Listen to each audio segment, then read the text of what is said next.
இரண்டாவதாக இந்த நாளிலும் நாம் சிலுவையில் 7 வார்த்தைகளை நாம் தியானித்து வருகிறோம். முதலாவது வார்த்தையை நாம் கேட்டோம். இப்போதும் இரண்டாவது வார்த்தையை நாம் பார்க்க போகிறோம். ஹல்லேலூயா!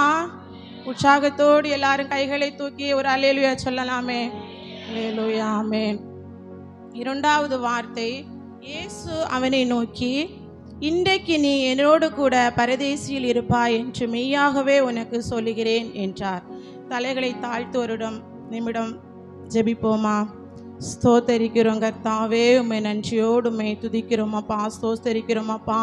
அந்த சிலுவையில் தகப்பனே ஸ்தோத்தரிக்கிறோம் அப்பா, ஸ்தோத்திரம் அப்பா. தொங்கி கொண்டிருக்கிற வேளையில் கர்த்தர் தகப்பனே இந்த கள்ளனோடு தகப்பனே பேசின இந்த வார்த்தையை நாங்கள் தியானிக்க போகிறோம் தகப்பனே அப்பா. இதிலிருந்து தகப்பனே ஸ்தோத்திரம் அப்பா, நாங்கள் சொல்லுகிற ஒவ்வொரு காரியங்களையும் தகப்பனே நாங்கள் கடைபிடித்து அப்பா எங்களுடைய வாழ்க்கையில் நாங்கள் அப்பா ஸ்தோத்திரம் அப்பா அப்போ நடப்பதற்கு என் தேவன் கிருபை பாராட்ட வேண்டுமா நாங்கள் செபிக்கிறோம்.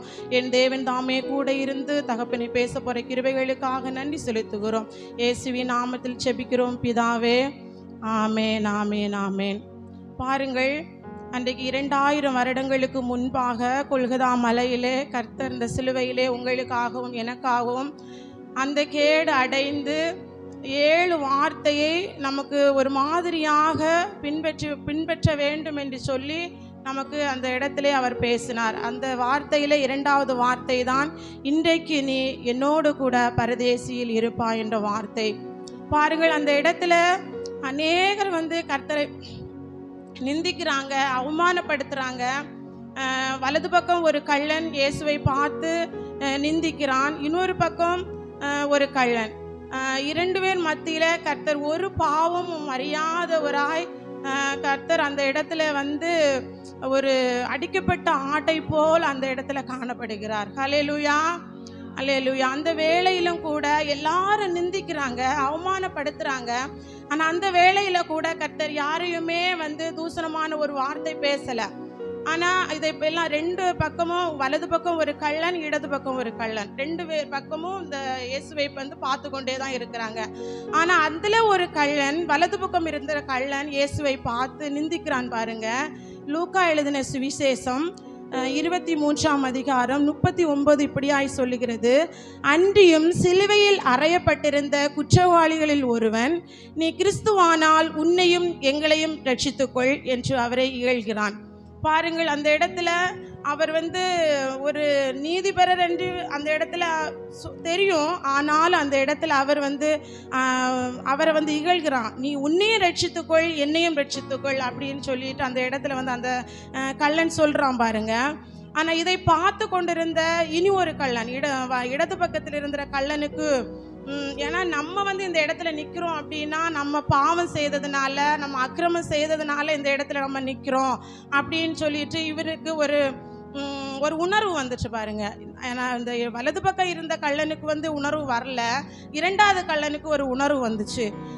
லூக்கா எழுதின சுவிசேஷம் 29:40 சொல்லுகிறது, மற்றவன் அவனை நோக்கி, நீ இந்த ஆக்கினைக்கு உட்பட்டு இருந்தும் தேவனுக்கு பயப்படவில்லையா அப்படின்னு.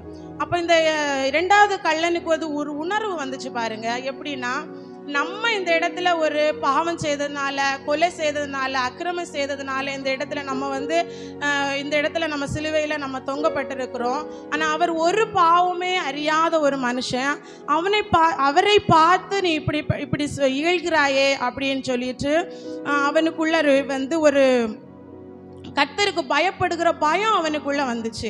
நம்ம இந்த இடத்துல ஒரு 3 காரியத்தை குறித்து நம்ம தியானிக்க போகிறோம். முதலாவது, இந்த 2வது கள்வனுக்கு தேவனுக்கு பயப்படுகிற பயம் வந்துச்சு பாருங்க.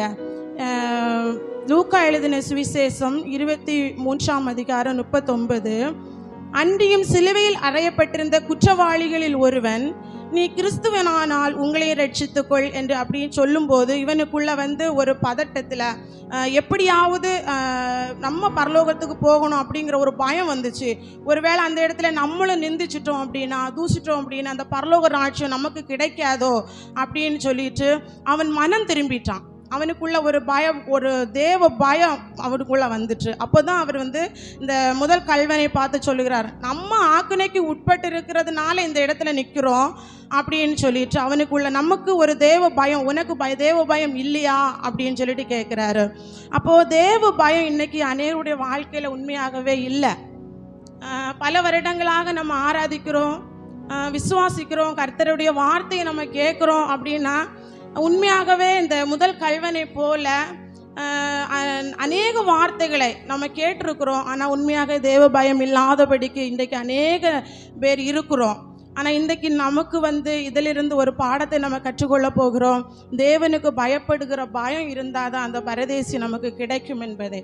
ஹல்லேலூயா, ஹல்லேலூயா, ஆமென். இன்னும் பாருங்கள், சங்கீதத்தில் புத்தகம் 115:13 சொல்லுகிறது, கர்த்தருக்கு பயப்படுகிற பெரியோரையும் சிறியோரையும் கர்த்தர் ஆசீர்வதிப்பார் என்று நம்ம பார்க்கிறோம். உண்மையாகவே நாம் கர்த்தருக்கு பயப்படும் போது தான் இப்படிப்பட்ட ஆசீர்வாதத்தை நாம் பெற்றுக்கொள்ள உண்மையாகவே முடியும் அப்படின்னு சொல்லிட்டு வேதம் சொல்லுகிறது. வேதத்தின்படி நடக்கும்போது மாத்திரம்தான் இந்த ஆசீர்வாதத்தை நாம் பெற்றுக்கொள்ள முடியும்.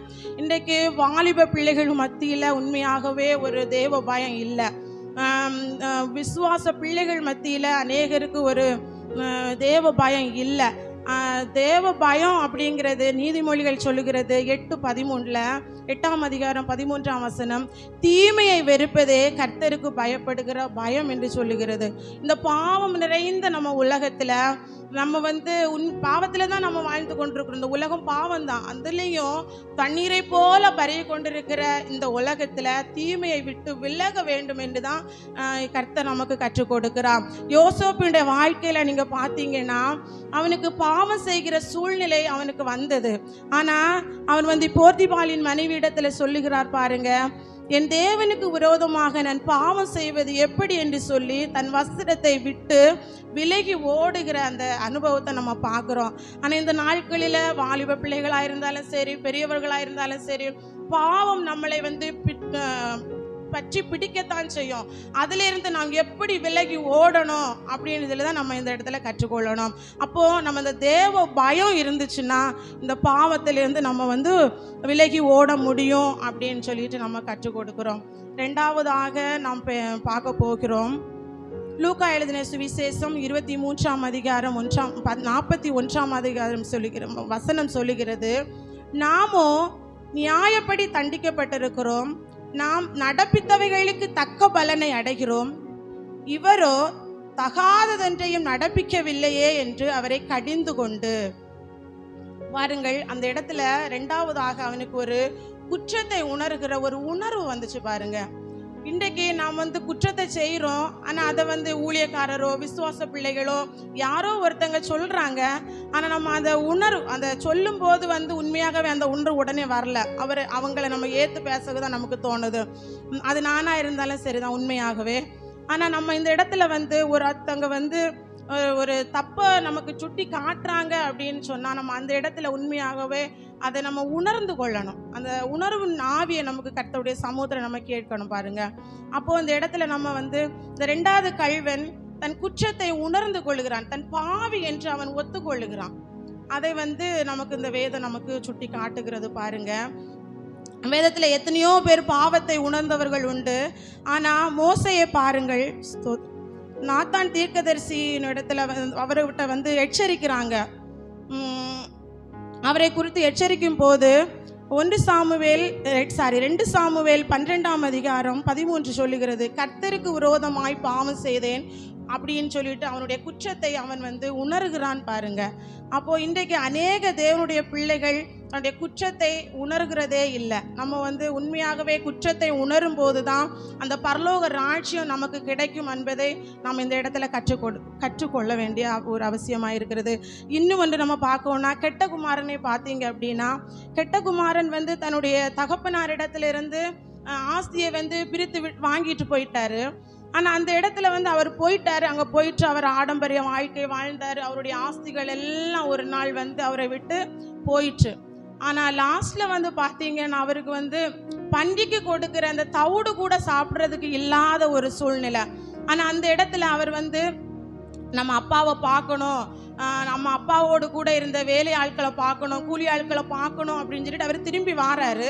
ஆனால் திரும்பி வந்தால் நம்மளா இருந்த அந்த இடத்துல என்ன பண்ணியிருப்போம் அப்படின்னா, எனக்கு சாப்பிட ஒன்றுமே இல்லை, எனக்கு ஏதாகிலும் தாங்க அப்படின்னு கேட்டிருப்போம். ஆனால் அந்த இடத்துல அவர் என்ன பண்றாரு அப்படின்னா, உமக்கு விரோதமாகவும் பரத்துக்கு விரோதமாகவும் நான் பாவம் செய்தேன் அப்படின்னு சொல்லிட்டு தகப்பனார்கிட்ட அவர் மன்னிப்பு கேட்கிறார்.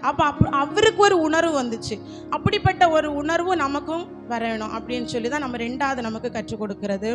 இனி மூன்றாவது நம்ம பார்க்க போகிறோம். லூக்கா எழுதின சுவிசேஷம் 23ஆம் அதிகாரம் 42. இயேசுவை நோக்கி, ஆண்டவரே, நீர் உம்முடைய ராஜ்யத்தில் வரும்போது அடியேனை நினைத்தருளும் என்றான். பாருங்கள், இந்த ரெண்டாவது அந்த கல்வனுக்கு அந்த ஒரு ராஜ்யம் உண்மையாகவே இருக்கிறது. அந்த ராஜ்யத்தில் கர்த்தரோடு நான் ஒரு நாள் போய் சேரணும் அப்படிங்கிற ஒரு விசுவாசம் அவனுக்குள்ளே இருந்தது. அப்போ நம்ம மூன்றாவது நம்ம பார்க்க போகிறோம். இந்த ரெண்டாம் கல்வனுக்கு தேவன் விசுவாசித்தான். பாருங்க, விசுவாசத்தினால இந்த பரலோக ராஜ்யம் ஒன்று இருக்கு, அந்த இயேசுவோடு நான் அந்த இடத்துல போய் இருக்கணும் அப்படிங்கிற ஒரு விசுவாசம் அவனுக்குள்ளே வந்துருச்சு. கர்த்தருக்கு ஒரு ராஜ்யம் உண்டு, அந்த ராஜ்யத்தில் நம்ம எப்படியாவது போய் சுதந்திரிக்கிறோம் அப்படிங்கிற ஒரு ஆசையும் தாகமும் அவனுக்குள்ளே இருந்தது. பிலாத்துவினிடத்தில் இயேசு விசாரணைக்கு வருகிறார். பாருங்க, அப்போ வரும்போது இயேசுவை குறித்தும் அவருடைய ராஜ்யத்தை குறித்தும் அங்கே கேள்வி எழும்பப்படுகிற போது இயேசு சொல்லுகிறார் பிலாத்துவினிடத்தில், என்னுடைய ராஜ்யம் இவ்வுலகத்துக்குரியது அல்ல அப்படின்னு. அப்போது நம்ம உலகத்தில் நம்ம பிறந்தோம் அப்படின்னா ஒரு நாள் நம்ம மரிக்க போகிறோம். அந்த இடத்துல நம்ம இங்கே மரித்தா நம்ம பரலோக ராஜ்யத்துக்கு போகணும் அப்படிங்கிற ஒரு விசுவாசம் நம்மளுக்குள்ள கண்டிப்பாக இருக்கணும். இன்றைக்கு பார்த்தீங்கன்னா அப்படிப்பட்ட ஒரு விசுவாசமே இல்லாதவர்களாக தான் இருக்கிறோம். எத்தனையோ வேதத்தை வாசிக்கிறோம், 10 வருஷம் 15 வருடம் நம்ம இந்த இடத்துல இருக்கிறோம். ஆனால் நமக்குள்ள ஒரு கேள்வி தான் இருக்குது. பரலோக ராஜ்யத்துக்கு போவோமா அப்படின்னு சொல்லி கேட்டால் ஒரு கேள்விக்குறி தான் இருக்குது. அது நானாக இருந்தாலும் சரிதான். நான் சொல்கிறதுனால நம்ம பரலோகத்துக்கு போவோம் அப்படின்னு இல்லை, ஆனால் அப்படி தான். ஆனால் உண்மையாகவே நமக்குள்ள ஒரு விசுவாசம் இன்னும் அதிகமாக இருந்த விசுவாசத்தின்படி தான் நம்ம வாழ்ந்து கொண்டு எப்படியாவது இந்த பரலோக ராஜ்யத்துக்கு நம்ம போகணும் அப்படிங்கிறதுக்காக தான் நம்ம ஓடிக்கொண்டே இருக்கிறோம். ஆனால் அந்த ரெண்டாவது கல்வனுக்கு உண்மையாகவே இந்த பரலோக ராஜ்யத்துக்கு போகணும் அப்படிங்கிற ஒரு ஆசையும் தாகமும் வந்துச்சு. பரலோக ராஜ்யம் ஒன்று இருக்குது அப்படின்னு சொல்லிட்டு அந்த இடத்துல அவன் கற்றுக்கொண்டான். முடிவில்லாத ராஜ்யத்தில் இயேசுவோடு இருக்கணும் அப்படிங்கிற ஒரு ஆசை அவனுக்குள்ள வந்தது நிமித்தம், தேவனை விசுவாசத்தின் நிமித்தம் கர்த்தருடைய சமூகத்தில், ஆண்டவரே, இந்த நீர் உம்முடைய ராஜ்யத்தில் வரும்போது அடியேனை நினைத்தருளும் அப்படின்னு சொல்லுகிறாரு. அப்போதான் இயேசு இப்படி என்னுடைய, அதாவது அவன் உலகத்தில் இருக்கும்போது வேதத்தில் எங்கேயுமே இயேசுவோடு பயணித்தார், அந்த கள்ளன் 2 பேரும் பயணித்தாங்க அப்படின்னு சொல்லி கேட்டால் வேதத்தில் இல்லை, நான் தியானிச்சதுல இல்லை. ஆனால் அந்த இயேசுடைய சிலுவையில் அவங்க தொங்கும்போது அந்த இடத்துல எவ்வளவு நேரம் இயேசுவோடு அந்த 2 கள்வர்களும் இருந்தாங்க அப்படிங்கிறதும் சொல்லப்படலை. ஒருவேளை அரை நாள் இருந்திருக்கலாம், ஒரு நாள் இருந்திருக்கலாம், சிலவங்க 3 மணி நேரம்னு சொல்கிறாங்க. ஆனால் சரியாக சொல்ல தெரிய முடியல. ஆனால் அந்த இடத்துல அவனுக்கு ஒரு விசுவாசம் இருந்துச்சு. பரலோக ராஜ்யம் உண்மையாகவே இருக்கிறது, இந்த பரலோக ராஜ்யத்தை சுதந்திரித்து கொள்ளணும் அப்படிங்கிற ஒரு அப்படிங்கிற ஒரு இது வந்துச்சு அவனுக்கிட்ட. அப்போ இன்றைக்கும் நம்ம இந்த 3 காரியத்தையும் நம்மளுக்குள்ள வரும்போது அந்த பரலோக ராஜ்யம் கிடைக்கும். இந்த 3 காரியமும் அவனுக்குள்ள வந்ததுனால தான் இயேசு லாஸ்ட்ல சொல்றாரு பாருங்க, இன்றைக்கு நீ என்னோடு கூட பரதேசியில் இருப்பாய் அப்படின்னு சொல்லிட்டு. அப்போ இந்த 3 காரியத்தையும் பார்த்து, அப்போ இவ்வளவு விசுவாசம், உலகத்தில் இருக்கும்போது அவன் பாவம் செய்தான், கொலை செய்தான், கொலைக்காரன், கள்ளன், திருடன் அப்படின்னு சொல்லி எல்லா காரியத்தையும் அவன் செய்திருக்கலாம். ஆனால் இந்த வேளையில் அவன் என்னை விசுவாசிக்கிறானே, என்னை அவன் எனக்கு பயந்து நடக்க அவன் என்னை அர்ப்பணிக்கிறானே அப்படிங்கிற ஒரு காரியம் ஏசப்பாவுக்கு அவனை ரொம்ப பிடிச்சிச்சு. அதனால தான் இந்த 3 காரியத்து நிமித்தம் தான் ஏசப்பா அவரை இன்றைக்கு நீ என்னோடு கூட பரதேசியில் இருப்பாய் அப்படிங்கிற ஒரு வார்த்தையை சொல்லி அவருக்கு அந்த பரதேசியை கொடுத்தார் என்று நம்ம விசுவாசிக்கிறோம்.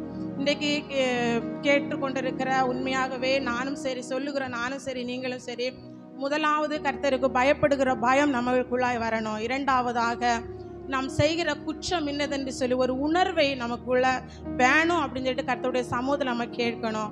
மூன்றாவதாக விசுவாசிக்கணும். பரலோக ராஜ்யம் உண்மையாகவே இருக்கு, அந்த பரலோக ராஜ்யத்தில் நான் ஒரு நாள் போய் சேருவேன் அப்படிங்கிற விசுவாசத்தோடு நம்ம கடந்து வரணும்.